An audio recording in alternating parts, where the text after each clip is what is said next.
There's Just Something About Kansas City is brought to you by the generosity of our friends with the Haverty family, the Illig family, the Kearney Warnell Foundation, UMB Bank trustee, the Sherman family, the Cockrell family, Kansas City Orthopedic Institute, Don and Mary Doherty, and the Bergman family.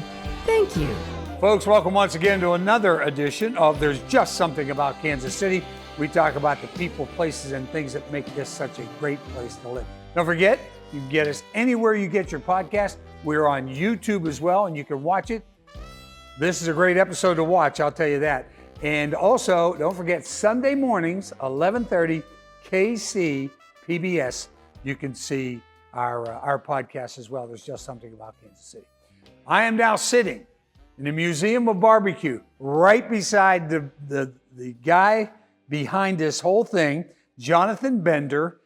Has a great backstory to tell as well. But when I heard that this was coming, Museum Barbecue, I went, you mean we don't have one? You mean there isn't? We don't have a Museum of Barbecue There here? wasn't one in the whole world. I know, right? there and wasn't. There was no better place to do it than Kansas City. God, and the funny part about it, and we will talk about all the great places and all the back history and everything, but for someone like you, which is really interesting to me, born and raised in Connecticut, right? Spent time in Boston, Brooklyn, New York. You come here from Brooklyn when? 2017? 2007. It's 2007. Okay, so you get here in 2007, and on your resume is Jonathan Bender, creative human. So you must have seen there was a void in Kansas City at that point. And how did you decide that this was a void that you needed to fill? It was fascinating, right? I think back in 2007, Kansas City was a place that was finding its culinary identity, right? So barbecue has intrinsically been part of our history since the days of the Hannibal Bridge in 1861, right? So folks have always known that barbecue and Kansas City are linked. But I think the food scene in Kansas City was exploding right around the same time I moved. And so there's a little bit of kismet, right? I was coming in as a freelance writer.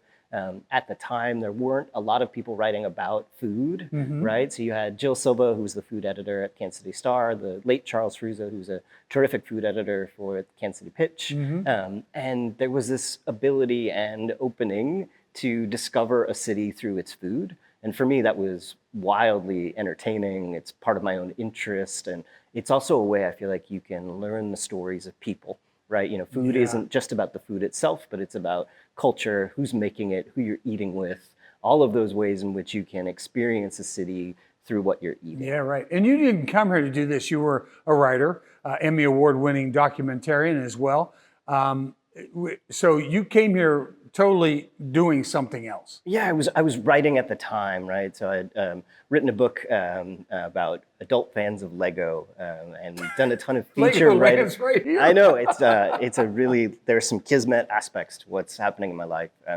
But one of the things I discovered in writing about food in Kansas City was the world of barbecue. So I judged the American Royal and had the opportunity to start to understand why people fall in love with barbecue, how barbecue's about community and being together, and the reason people will commit 18 hours, right, to cooking overnight, to making ribs or brisket or something that's delicious to serve to other people.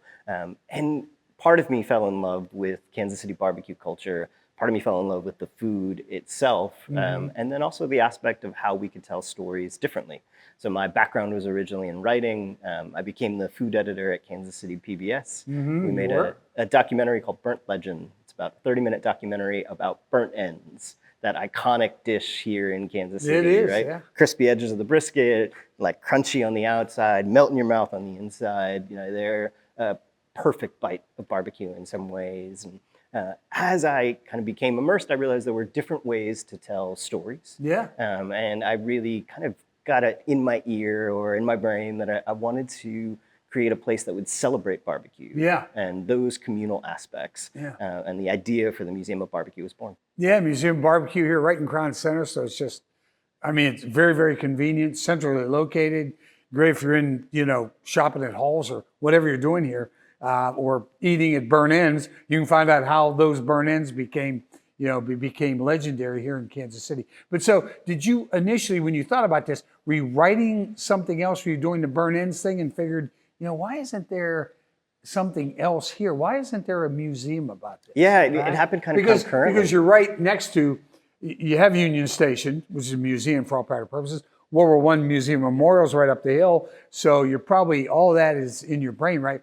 Where's our barbecue museum? Well, that was it. Like I thought there is so much rich cultural history. There are so many stories within barbecue that it was stunning to me that there wasn't a place, a museum dedicated specifically to barbecue. We have food-centric museums across the United States. There's a museum of Spam, a museum of mustard, right? But the idea that barbecue, which in the ways in which I was talking about, it's so important to Kansas City, it's important to a lot of different regions and places in America.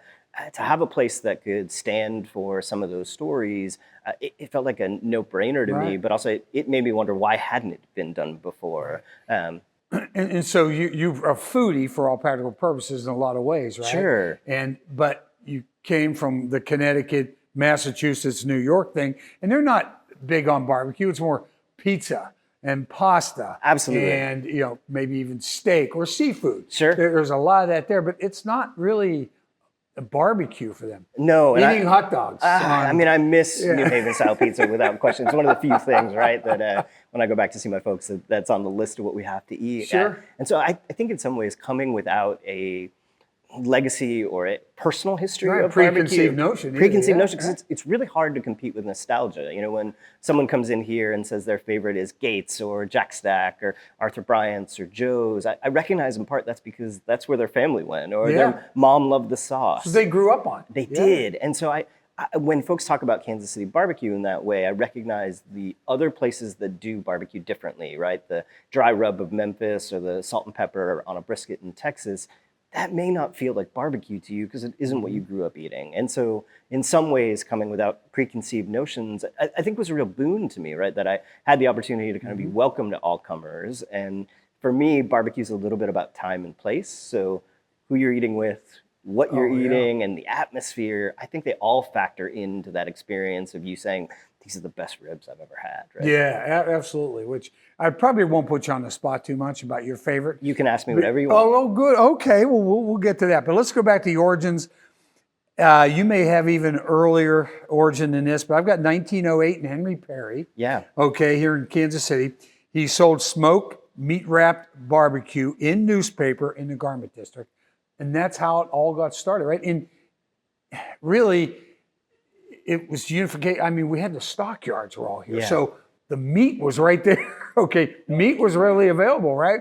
And so he just decided, I'm going to make a little business out of this. And it was a guy named Henry Perry way back in the day. And I think he was part of this vanguard of pitmasters who, precisely what you were discussing, there was this abundance of meat. At one time, there were millions of heads of cattle moving through the West Bottoms and the stockyards, in large part because the Hannibal Bridge got built in the late 19th century, and that connected the East and the West. And then Kansas City was this natural stopping point, and then the stockyards grew up around that. You had to get to St. Joe from here to get the overland stage. And so then we have Sacramento. butchers, right? After we have slaughterhouses, and then what do you do with all that meat? Well, we need pitmasters to cook it. Yeah. And so I think Henry Perry is part of that initial wave of humans, some of whom came from the South, like him in Tennessee, or came east from other places, and they brought some of that influence. And so Kansas City is a true melting pot of barbecue. Yeah. I think in part because Henry Perry had a vinegar and pepper sauce that was really hot, a precursor to Arthur Bryant's sauce today. Now, as sauce evolved, that's one flavor profile that changes.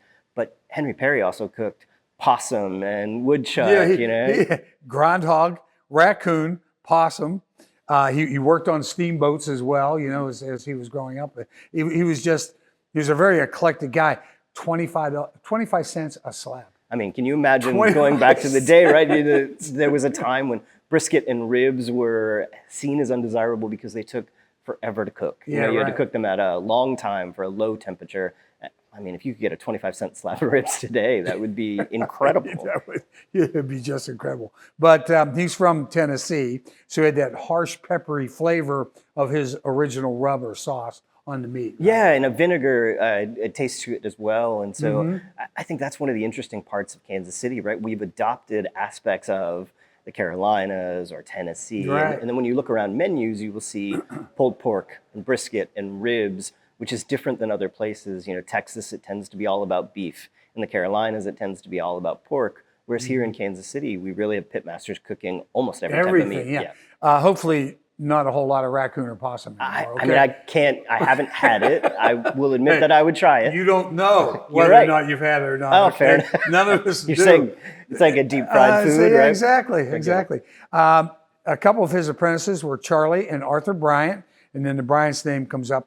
And Arthur Pickard was also involved in all this, right, back in the 40s. Yeah. But this is where Bryant's got their start as well, right? So Bryant's and Gates can kind of directly trace their lineage back to Charlie, who is Arthur's older brother, trains under Henry Perry. Charlie then goes out on his own, opens up Charlie Bryant's, which becomes Arthur Bryant's down now in the 18th and Vine district. And then Arthur Pickard, who was a cook, becomes a cook at Gates, right? And so you have this direct through line to restaurants that still exist today that I think really speaks to the legacy and power of our connection to barbecue as a city. And they sort of took over at that point for Perry, right? He was sort of done. Yeah. And so that was about 1940 or so. They took over for him.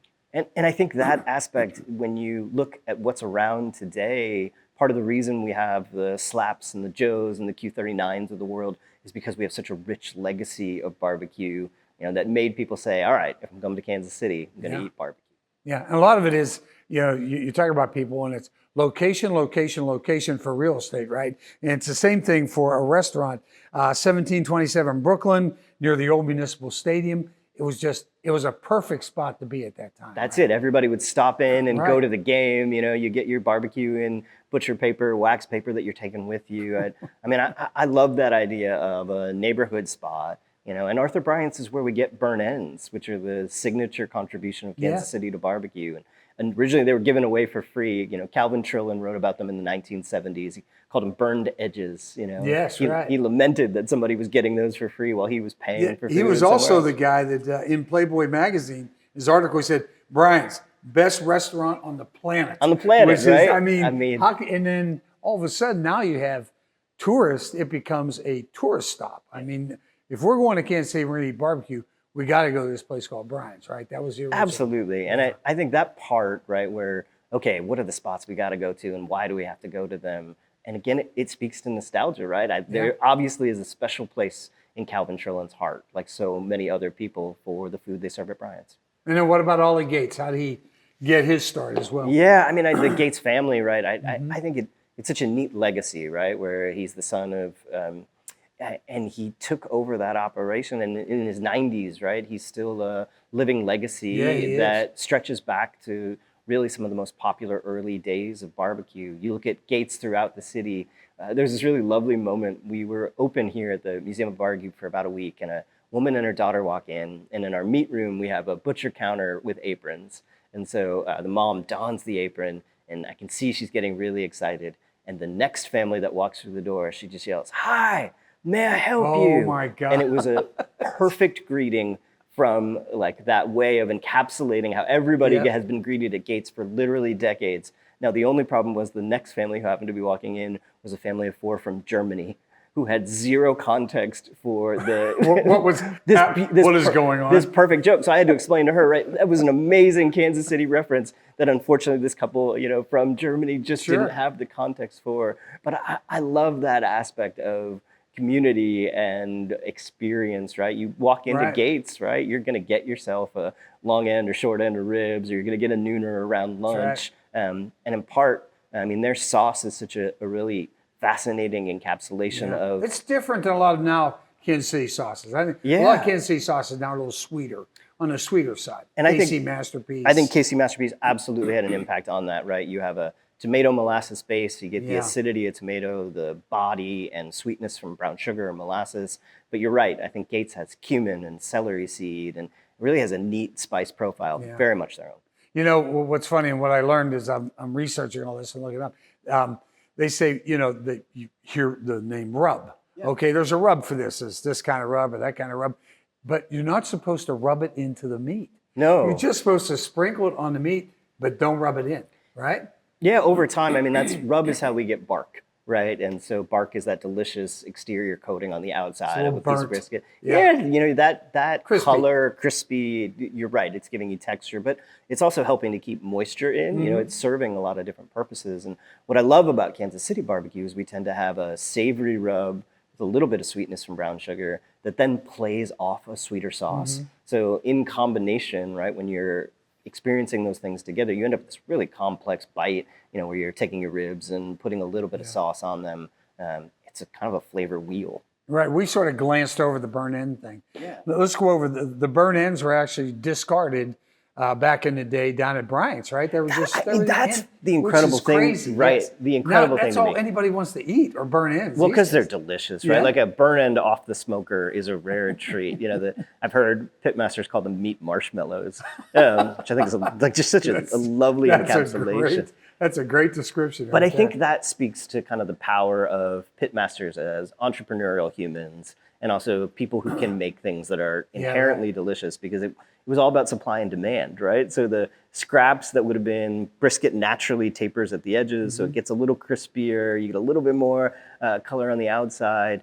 That was the part that was given away. And then eventually, once it was very clear that that's what people wanted, suddenly we had burn ends as a menu item, right? Yeah. And the demand very quickly outstripped the supply. Yeah, just incredible. And there's the other thing that I didn't know till I got here, obviously, the different kind of woods. Yeah. That they put into the they put into the pit where they barbecue it. All the different kind of woods they use, mesquite or cherry wood or apple or whatever they use it. I mean, you're really hitting on, I think, one of the core reasons I also wanted to build the museum was to talk about how barbecue gets its flavor. Right. And so the rub and spice you pick, the sauce you develop, what really matters, and I think of wood in this case similar to terroir with wine, right? So it's what's available locally. That tends to be what drives, like here in Kansas City, we have a ton of hickory and oak wood. So you'll see that, most folks are using a blend of hickory or oak.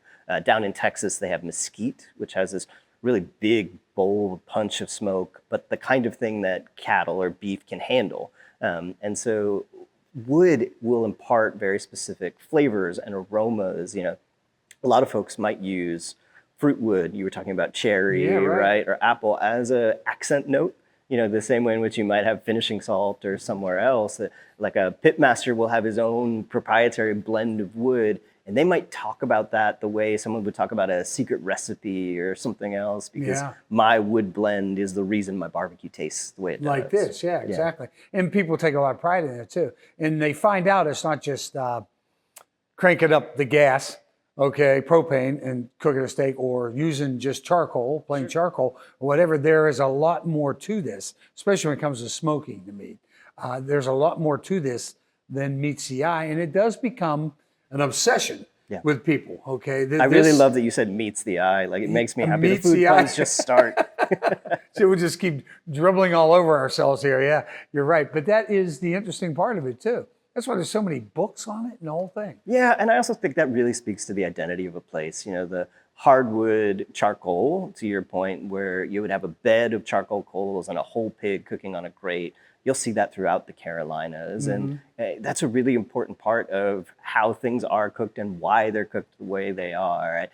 I do love the idea of tradition, and then also being able to play off tradition. Yeah. But I think a lot of true barbecue stems from what was available, what could we get our hands on, and then a lot of trial and error. I think good barbecue tends to come from making some bad barbecue first. Sure, and then I think it's more of a recent phenomenon. I think maybe the last 30 years, almost 30 years. I'd say you're back in the early 1990s, all of a sudden you hear about this thing called, and I talked about people that, they're excited about it. I want you to taste something. Well, we should have a competition of some kind here we should have a barbecue competition. Wow, how about if we do that?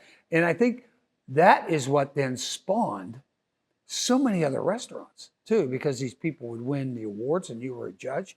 But talk about competition barbecue and how we have over 100 barbecue restaurants in Kansas City. You wonder, how do they stay in business? How do so many stay in business? Because if we had 100, I don't know, we'll say the new 1587 restaurant. Sure. If we had 100 1587 restaurants, I don't think they would survive. But we have so many different types and styles, or whatever barbecue can be done so many different ways, over 100 restaurants. But competition is what really spawned that growth, didn't it? I think without question. And I think some of it becomes a way to pay for your ability to compete, right? So someone finds success in the competition circuit, they might start catering for their friends and family. Then all of a sudden they're catering for people. None of your friends and family are going to pay. However, okay, you're on your own. They might supply the beer, Fair enough. but they're not going to pay for your. That's usually how most folks start out, right? Right. And then, yeah, sure. And then eventually someone will ideally pay for it. And so I think folks go from catering to sometimes having a food truck to then a brick and mortar restaurant. Mm-hmm. Joe's is probably at the start of the vanguard of that, what was Oklahoma Joe's and became Joe's Kansas City, and kind of provided the model, right? Where you have a little bit of success, you kind of perfect what it is that you're doing. I mean, first and foremost, you have to love it, because some of those teams will compete 30 weekends of a 52 weekend year. And then I think it's a little bit of iron kind of sharpening iron, where as you compete and you become more successful, well, suddenly your barbecue identity starts to come out. Maybe you make a sweeter barbecue, or maybe you have a spicy sauce that's really dynamite, or maybe your ribs are the things you hang your hat on. And so I think throughout competition, folks kind of discover what it is that they want to say through barbecue. And then by opening a restaurant, I think to your point, that is the reason that we can have so many different restaurants is you'll have the cheddar jalapeno sausage at Slaps, which is one of the competition guys. The Z-Man sandwich at Joe's, which has become its own universe, or the burn-in burger at Q39. And I think each of those places has its own identity that was developed over time, and then their own following naturally too, right? Right. You have your meatloaf at Meat Mitch, too. That type of thing. And I think it's almost like a neighborhood bar, too. You have a neighborhood barbecue joint, and that's your place. I mean, and you will sing their praises all over town, and people say, hey, I'm thinking that might be a pretty good idea. I worked at Channel 4, right on Signal Hill there. And Arthur Bryant's was down on Brooklyn there, always, it was there. Okay, Gates was right there at 31st and Main. Yep. And then, Rosedale's was down the hill on Southwest Boulevard. I can still remember sending, a photographer going, hey, you want something to eat tonight? I said, where are you going? He said, I'm going to Rosedale's. I said, okay, give me a beef deluxe, a pound of fries, and an RC cola. Ooh, I want to eat with you. I know. And it just became, so they became our go-to places, You tell other people, they said, well, where do you go get your barbecue? Well, I go to Gates or Bryant's or down to Rosedale. And that's the thing about being in Kansas City that I wouldn't have realized before I lived here. It's not just, hey, I'm going to send you to one barbecue spot. I'm going to send you to 6 different spots, and I'm going to tell you what to get at each one. Like, I want you to get turkey here, and I want you to get ribs there, and I want you to get beans here. I think that is actually the true Kansas Citians answer to where should I eat barbecue. Part of the reason we have so many places is we're going to send you to a bunch of different ones to try each specific thing that we think they do best. What they do best. And then you sit down, you get ribs here, you want brisket here, you want the burn-ins there. You can only get the RC cola down at Rosedale. I mean, that's a funny thing, allure, right? It's like strawberry pop, if you're going to Bryant. Yeah. And as far as sauces and the barbecue is concerned, that's one thing. Some people will say, I just want my barbecue, I just want my meat. Sure. Okay, I'm just going to grab the meat, we're going to have that, and then put my sauce on the side, or, make it naked, I think they call it, right? Just make it naked, and then I'll put my own sauce on, or I'll eat it naked, because they think, well, the barbecue sauce is covering up the taste of the meat, so I want to taste the meat too. So that's part of it too, it's right? Such a fascinating part where I think some people will tell you that barbecue sauce hides all sins, yeah, right? You know you what had a bad it does. cook on that day, you just slather it in sauce and no one will know. That's right. It also speaks to the difference in kind of regional trends. In Memphis, they do dry rubbed ribs. So to your point, you'll just have a really complex, savory rub profile on your ribs. It doesn't need sauce. Right. But you can have dry ribs, you can have muddy ribs, and you can have wet ribs. And that refers to the amount of, and or whether sauce is involved. Because to your point, I think people have a wide variety of preferences. And they also want to experience their barbecue differently. To me, I want a good dry rub rib, and I've had it where you don't feel like you need sauce. But here in Kansas City, I think if you didn't have sauce as a part of it, I think you're missing out on Kansas City barbecue. On Kansas City barbecue. Yeah, right, absolutely. And so the American Royal is big. You were a judge at American Royal. How hard is that to judge that content? And how many times did you get yelled at and said, "Yeah, you get money from them? What are you doing?" It's like a marathon of eating. I mean, it's blind judging. I think the Kansas City Barbecue Society is really careful about making I know sure they that are. you never know which team you're judging. Right, and I forget, is it, oh doggone, I'm going to forget his name here.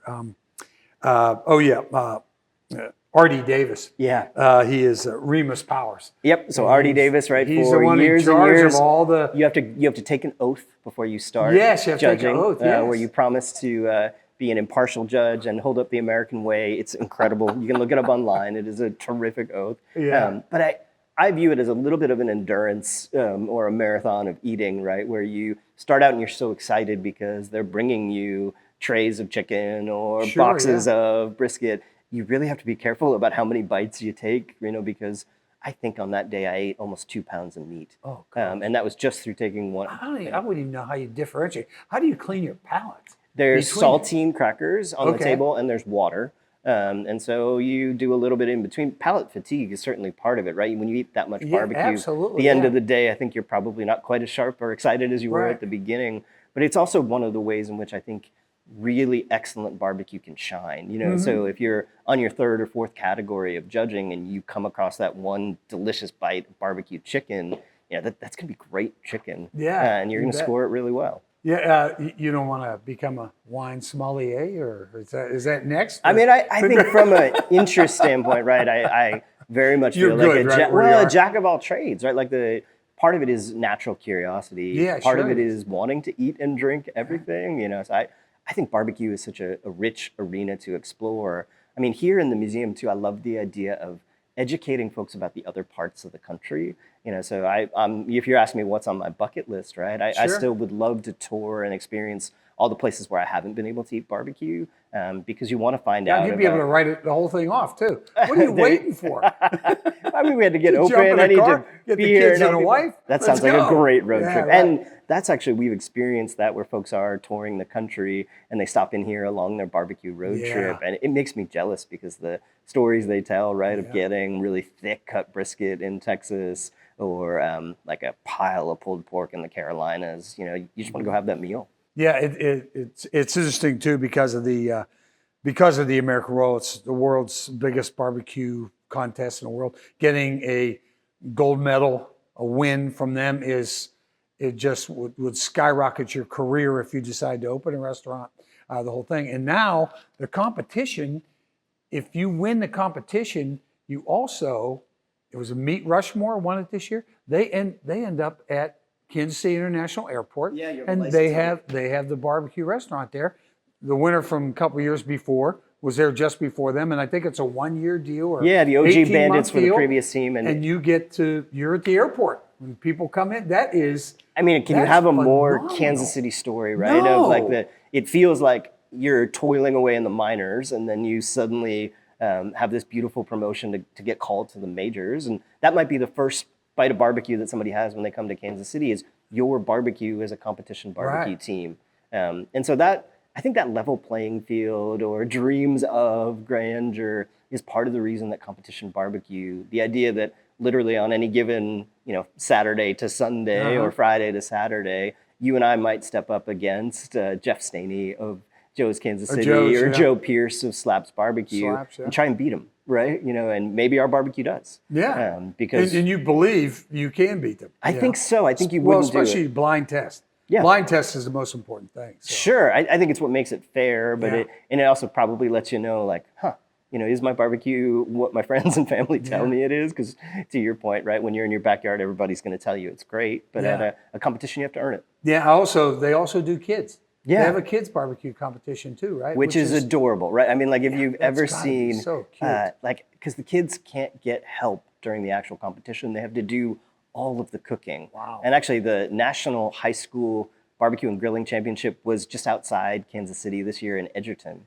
And so to see those kids, high school and middle school kids, right, cooking a rack of ribs, or they had a grilled cheese entry too. I think it's wild that you could have a barbecue club where kids are learning about the fundamentals of barbecue, but also stepping into the arena of competition and, hoping to win.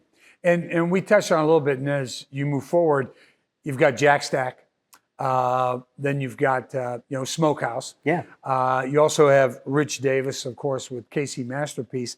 And he sold his business to Kingsford Charcoal back in 1986. But he started out, and he was the one, I think, that introduced the molasses into the barbecue sauce to make it sweeter, right? And I think that was, I mean, he was delivering bottles of sauce out of the back of his station wagon. He was a child psychologist and he called it his masterpiece, right? That's how we get Kansas City Masterpiece as a name. And it is international. It Kansas is. City Masterpiece sauce is sold everywhere in the world. And I think that's part of the reason that Kansas City is also known for It's barbecue on around KC's on it. It was on barbecue chips in the 80s and 90s, right? And the sauce was on grocery store shelves. And I also think it became part of the identity of Kansas City, where at some point we moved away from being known for meat to being known for sauce.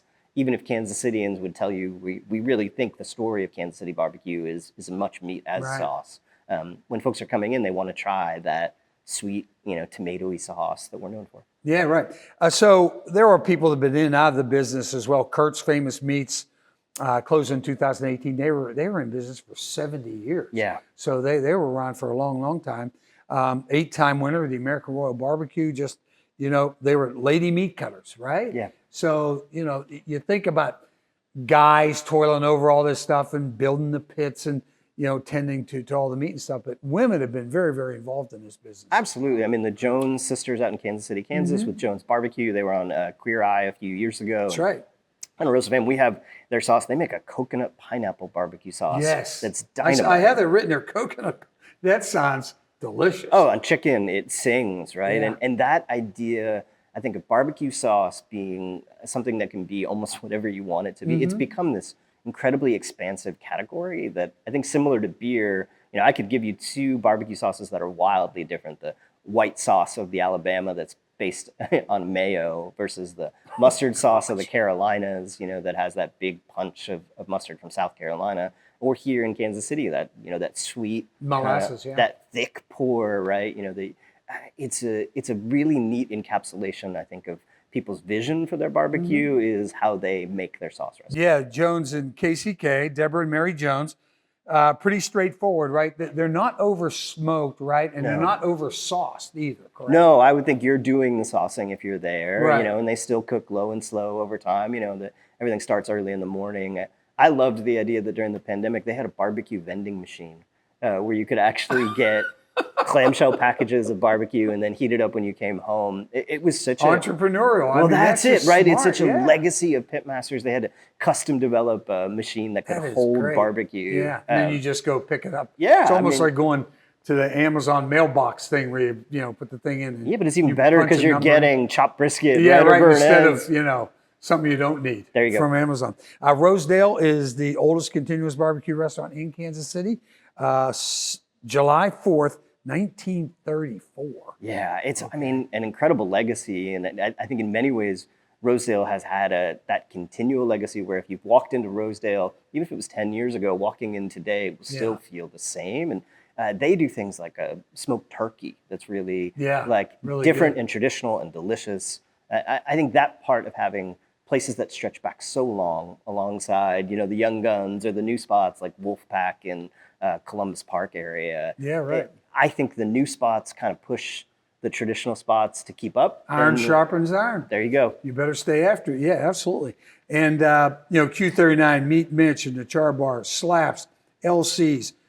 Slaps was Squeal Like a Pig, right? That's where Slaps come. Yeah, they joke that they couldn't fit Squeal Like a Pig on their sign, so it was cheaper to make a sign that just said Slaps. But yeah, Joe and Mike Pierce That's some of the history that is so good about Kansas City, about how they got their names. And Q39, of course, is barbecue. Yeah, and you mentioned LCs. They're LCs, burn ends. They do a pork and beef burn ends, which are delicious. Their sauce has a little bit of smoke to it, which is different too. I think there are so many ways. Across the street from them is Big T's, which has dynamite ribs. So you could very easily make a barbecue tour yourself. Have a great day of it. Yeah, if you had a little something to keep it heated, like those pizza box things, you could go from, I get my ribs here, and my pork here, I get my chicken here, my corn here, my cheesy corn here, get my beans here. I think you just launched a business. And then RC Cole, of course. Right, that's what you need to wash it all down.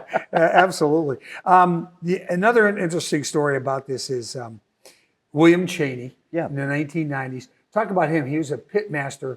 he is the one that actually builds the pits Yeah. for all of the, and they are so important. And he just went from restaurant to restaurant to restaurant to build their specific pits to their specifications on what they wanted to do. He was a savant in his own way, wasn't I think in many ways it's like a pizza oven, where you have a wood fire. Yeah. So the ability to build something that can not only retain heat but get hot enough, right, to cook a massive amount of barbecue. He is a really talented human. There's still the old slate pit at BB's that he built. He's in his 90s now. he? Yeah, he actually washed dishes at Arthur Bryant's when he was 9 years old. I know, and so very much, I think, similar to Ollie Gates, like one of the true living legacies barbecue here in Kansas City. Oh yeah, absolutely, yeah. So, all right, let's get down to it. Go for it. Let's start about what is your favorite? Do you have one? Favorite in all time or Kansas City? All time. Sure. I mean, I think I've had sublime burn ends at LC's barbecue out by the stadiums. Those, you get that little bit of fat that's great flavor. You get that char on the outside. It's a pretty perfect bite. Okay. I will say for a sandwich, I understand why the Z-Man is beloved, right? I mean, you get brisket, Gotcha. smoked provolone, barbecue sauce, and an onion ring. That's right. And that is a meal in and of itself. Probably going to get a side of fries while I'm at Joe's as well, right? Okay. I'll take the cheddar jalapeno sausage from Slaps if I Okay. can. I'll take dark meat chicken from Filling Station in Lee Summit. It's called the filling station, Uh-huh. as where Oklahoma Joe's was in a filling station. Right. This one is called filling station. Correct. Hoping you will mistake that for Oklahoma Joe's, right? that was her original idea. I don't think so. I don't know. That's a great question. I mean, I think Jack Stack has fire-kissed wings, and their sides So that's are funny. dynamite. You don't think about the barbecue restaurant with wings. No, Okay, I yeah. also love, they have salmon and all manners of ribs. The idea that I could get lamb ribs at a barbecue restaurant, Yeah. I think that's part of what's so interesting. Wolfpack down in Columbus Park will top whatever you want on mac and cheese, right? So a mac and cheese bowl with a good cheese bowl. You can get me barbecue breakfasts at Scott's Hangar and Kitchen. Where's Scott's Hangar and Kitchen? It's up north, Okay, it's up so north. out by the airport. I've heard about that. Yeah, it's I've heard worth about going that to. place, yeah. And It's a little bit far from where I live, but that, if it's good enough to go, it's you're worth gonna driving, go, right? Yeah. And so but I also believe, really honestly, on any given day, everybody can have a great cook.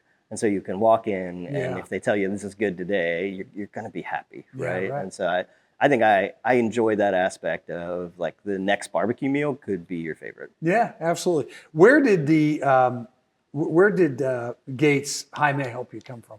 So that actually, I don't know. Do you know? I do not know. I Okay. don't know. I will ask the Gates family. We should, yeah. It was originally a speakeasy. Yep. Okay, so maybe they're charging they're pretending they're serving food. And, hi, may I help you?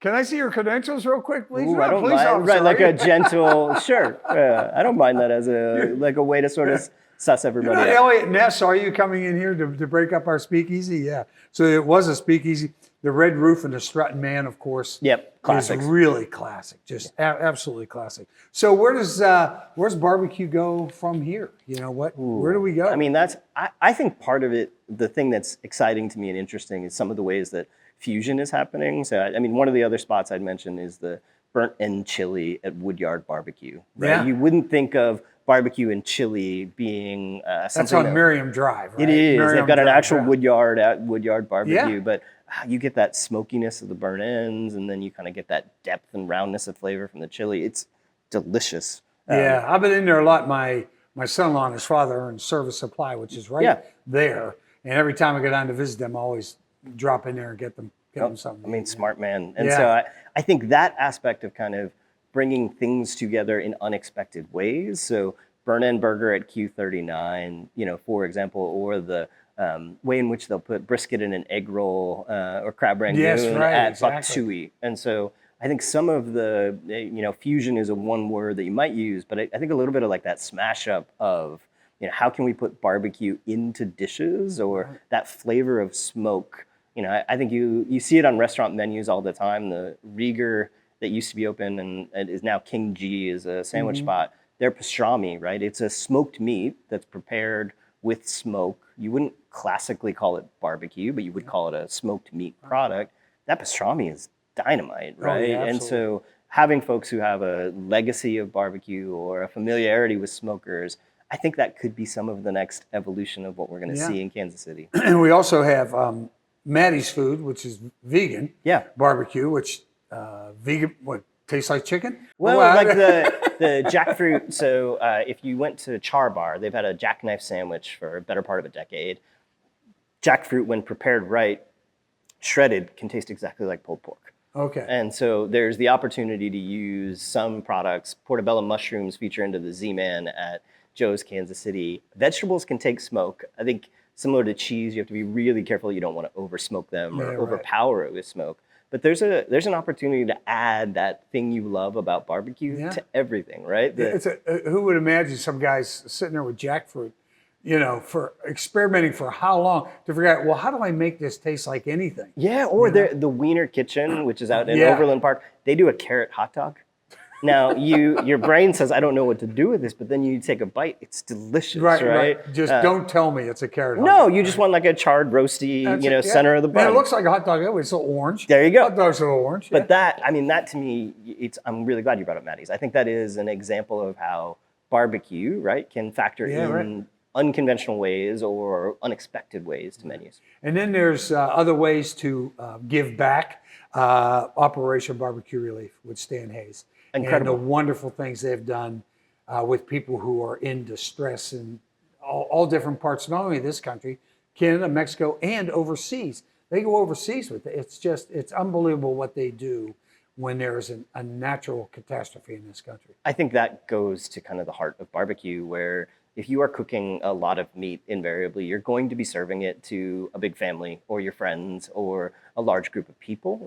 Barbecue used to be about celebrations and political gatherings. Whenever there was a big moment that somebody wanted to mark, they would throw a barbecue for the community. Sure. And I think I see the same spirit and ethos in Operation Barbecue Relief, where you are going to feed people because you believe it's the right thing to do. You believe it's how you want to show love or help or just show up in general. Right. And so I can see very much that's, without question, why people barbecue. Sure. You're not going to eat a whole rack of ribs yourself or an entire brisket or a pork butt.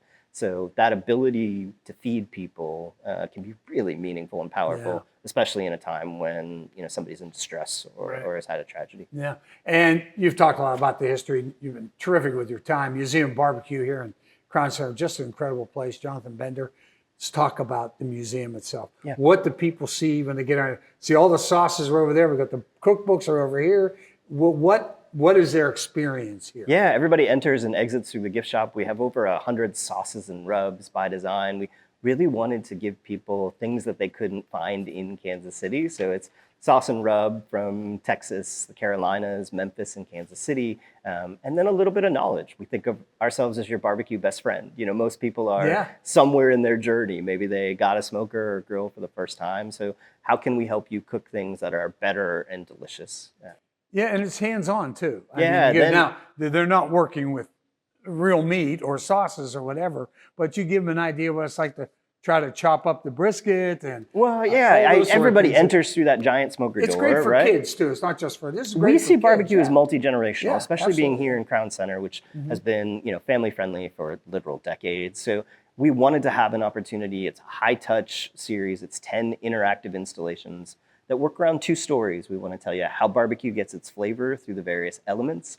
So you're right, you can use all of your senses. You chop our meat and then you go and smell the components of spice and rub. I was going to say smell-o-vision. Yeah, it is. That's what we call it inside our house. We call it smell-o-vision. Yeah, you nailed it. And then in the wood and fire room, you'll have the opportunity to see the different kinds of smokers, but also touch the kinds of wood that we might use. You can play our smoke ring toss in the smoke room, and then actually literally walk on sauce in the sauce room. And then for us, we really wanted to place Kansas City within the context of American barbecue.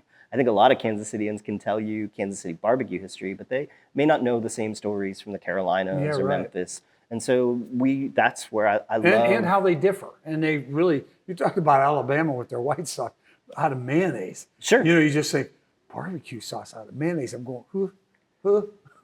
But Meat Mitch has a white sauce here in I town know that he has does, some yeah. horseradish in it. That is, It's horseradish, though, something but like it's a really dynamite white sauce, right? Yeah, it is, yeah. And so that part I is, was thinking more of the mayonnaise. well, than I mean, was. you might like it like mayo on a chicken breast. It gets pretty moist. It's tender. So some of this is, can we get you a little bit outside your comfort zone? Yeah, right. But then also, can we have you play a little bit? We have a giant bean pit in our bean Yeah, I room, know. I saw the bean pit. Yeah. which is fun for kids and adults. It's built to house adults. We had a offensive lineman in here who's 6'8", 350, and he fits in the bean pit.